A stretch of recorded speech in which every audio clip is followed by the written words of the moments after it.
राउत ने कहा, कोई गठबंधन मनसे और शिवसेना यूबीटी के बीच नहीं है, केवल भावनात्मक बातचीत चल रही है। उन्होंने कहा, राज ठाकरे और उद्धव ठाकरे भाई हैं, हम सालों से साथ हैं, हमारा रिश्ता नहीं टूटा है।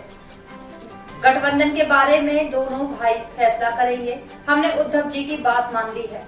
महाराष्ट्र के लिए अगर हमें मनसे और शिवसेना यूबीटी साथ आने की जरूरत पड़ी तो हम साथ आएंगे।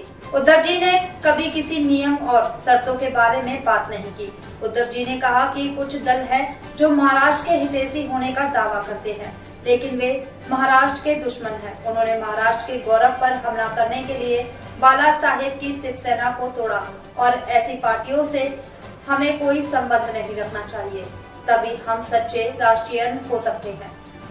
और यह कोई शर्त नहीं बल्कि महाराष्ट्र के लोगों की भावनाएं हैं और यही उद्धव जी ने कहा है। कुछ राजनीतिक दल ऐसे हैं जो सत्ता पार्टी में है, वो अपने आप को महाराष्ट्र के बहुत बड़े हितकारी समझते हैं, लेकिन वो महाराष्ट्र के शत्रु है, दुश्मन है, वो महाराष्ट्र तोड़ना चाहते हैं, मराठी स्वाभिमान पर हमला करना चाहते हैं।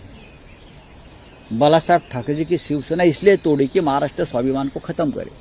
ऐसी किसी भी राजनीतिक दल के साथ हमारा संबंध नहीं होना चाहिए, तभी हम सच्चे महाराष्ट्र भक्त बन सकते हैं।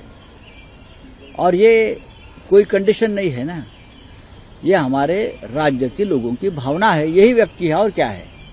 गठबंधन का अगला पार्ट कब दिखाई देगा? क्योंकि उनको ईडी सीडी इनके सामने जाना पड़ेगा, साथ ही साथ आपको अपनी सहयोगी पार्टी के सामने सम्मान से जगह बनानी पड़ेगी। एक चैलेंज नहीं हो सकता सर? बड़ा कोई चैलेंज नहीं सर। डिक्टेटरशिप जो है इस देश में चल रही है और महाराष्ट्र में जिस प्रकार का राज चल रहा है, उसके खिलाफ ज्यादा से ज्यादा लोग एक साथ आना जरूरी है। राउत साहब, गठबंधन का अगला पार्ट कब दिखाई देगा? राज ठाकरे अब तक गठबंधन की घोषणा नहीं हुई, अब तक सिर्फ इमोशनल टॉक चल रहा है।